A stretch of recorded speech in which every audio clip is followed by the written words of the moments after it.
congresista Alcorta y quizás sí a la segunda pregunta que tiene relación con nosotros. Luego el congresista García Belaúnde. Con el señor Castillo. Sí, yo le agradecería poder, digamos, porque tengo que también he sido llamado a acudir a la Comisión Salaverry para este proyecto, es poder hacerle llegar a usted y a la congresista, digamos, para no desenfocarnos, si le parece bien, Presidenta. Y con respecto a la segunda pregunta, bueno, esto no fue un tema inventado, digamos, de la nada. Esto sale del mismo esquema que en el gobierno del ingeniero Fujimori se aprobó de mecanismos de ingresos garantizados. O sea, ese tema del subsidio, digamos, de la factura eléctrica, nace copiando el éxito del proyecto de TGP de Camisea. Nadie va a negar las bondades de ese proyecto, digamos, es innegable, no sería, digamos, absurdo hacerlo. Y cuando hay un tema que se dice, dos cuestiones. Uno es este proyecto, ¿por qué algunos vamos a financiar, digamos, a un proyecto privado, vamos a apoyarlo? Esto no es un proyecto privado. Como dije, la preocupación central, y que no se ha dicho con claridad lo suficiente, era de tener un respaldo si es que el tubo que suministra el 50% de la energía en el país tiene una interrupción. Entonces tenías que tener un respaldo del 50% de la energía del país, y por tanto se justificaba tener una especie de subsidio usado para ese respaldo, ese seguro que se estaba comprando a través de este proyecto, que yo creo que es urgente realizarlo, porque Dios nos libre que haya alguna, digamos, algún evento o algo y haya interrupción en TGP, entonces el 50% de la energía del país se paraliza con costos millonarios. Entonces, esa fue la racionalidad, digamos, en parte de este proyecto, y también, obviamente, de apoyar al sur, digamos, con acceso a gas, que todavía no se da, porque efectivamente no tenemos proyecto hasta la fecha. Entonces, acá lo que se ha replicado ha sido un esquema que se utilizó para Camisea, adecuándolo, digamos, al proyecto de gasoducto sur peruano. Lo que yo le he entregado a la Presidenta y la mención que he hecho a este estudio que yo he tomado conocimiento reciente es que igual el proyecto tiene beneficios de toda índole en términos de reducción de precios de la energía, suministro de energía, posibilidad de desarrollar industrias, todos los beneficios que todos podemos pensar y que estamos de acuerdo con que esto se dé, pero una cosa va a sustituir la otra, o bien era por la tarifa, y ahora vamos a ver cuánto va a ser el subsidio que el Estado va a tener que poner. Yo he escuchado en algunas intervenciones de que es lo mismo. Sacar a los usuarios es cargarle a los contribuyentes, y no es lo mismo, porque en el país no todos los ciudadanos, digamos, son contribuyentes. O sea, no hay hay muchos que son lo mismo, pero no todos, pues sí, todos pagamos, no hay que confundir. Una cosa es un proyecto que era autosostenible hasta que se eliminó el mecanismo que garantizaba, digamos, el atractivo de este proyecto. Y yo también he escuchado, y adelantándome quizás a una intervención que venga pronto, es que el costo no era los 7.800 o 7.300, sino era estos 912 millones de ingresos garantizados, si es que no entraba una gota, digamos, de gas al tubo. La capacidad del tubo, entiendo, son 1.500 millones de pies cúbicos al día de gas que tiene que pasar por ahí. Y como estaba diseñado inicialmente, era de que recibía este subsidio, por llamarlo de alguna forma, promocional, hasta que se cubriera la tercera parte de eso, vale decir 500 millones de pies cúbicos al día. Y justamente en el proceso de diseño de este proyecto es que Wood Mackenzie, la consultora Wood Mackenzie, dijo, para asegurarnos de anclar la demanda, necesitamos llevar adelante la concesión de las plantas de reserva fría, térmicas, del nodo energético del sur. Y eso aseguraba el 70% de la demanda, de que haya de esos 500, por lo menos 300 millones de pies cúbicos, fueran garantizados por el nodo energético. Y había una serie de compromisos de consumidores iniciales, tal cual se hizo en Camisea, tal cual.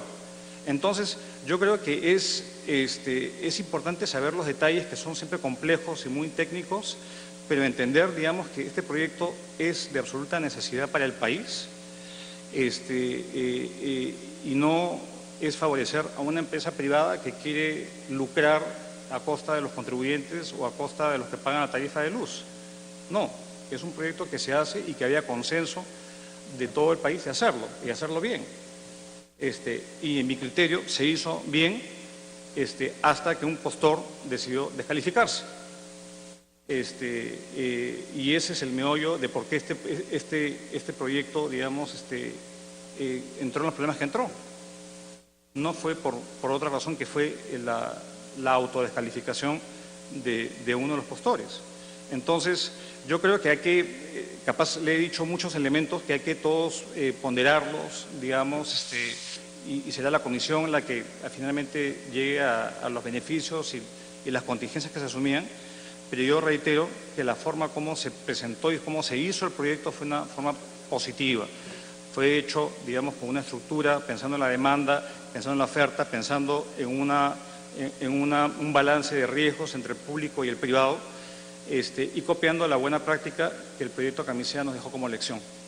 Correcto. Señor Castilla, usted ha desarrollado una serie de conceptos en esta larga exposición que ha hecho y quisiera, en todo caso, hacer algunas precisiones. ¿Cómo no? Porque usted ha hablado al principio del tema... Termino, congresista García Belaúnde, permítame, por favor, de cómo nuestro Estado tiene barreras constitucionales y legales para la inversión económica. Constitucionalmente nosotros tenemos como modelo económico la economía social de mercado. Le pregunto, dada la enorme exposición que ha hecho en estos últimos minutos, ¿nuestra Constitución permite que el gobierno obligue al usuario a financiar un proyecto privado? ¿Eso encuadra en nuestro modelo económico de economía social de mercado? No soy abogado, señora presidenta. No, es economista usted, ¿verdad? Soy economista. Correcto. No soy abogado y no soy constitucionalista, pero el ejercicio siempre es un ejercicio de proporción, digamos, de guardar proporción.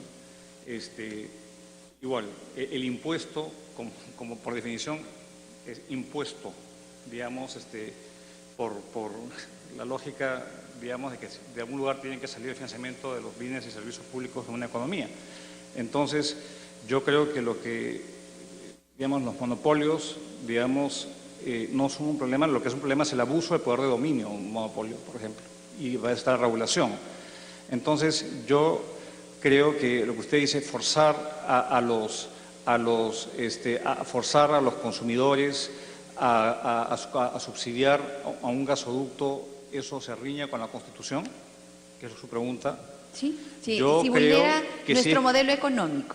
Bueno, el modelo económico no habla de estos temas per se, pero sí es que hay un tema de una contingencia que puede afectar, digamos, el empleo y la actividad productiva potencialmente.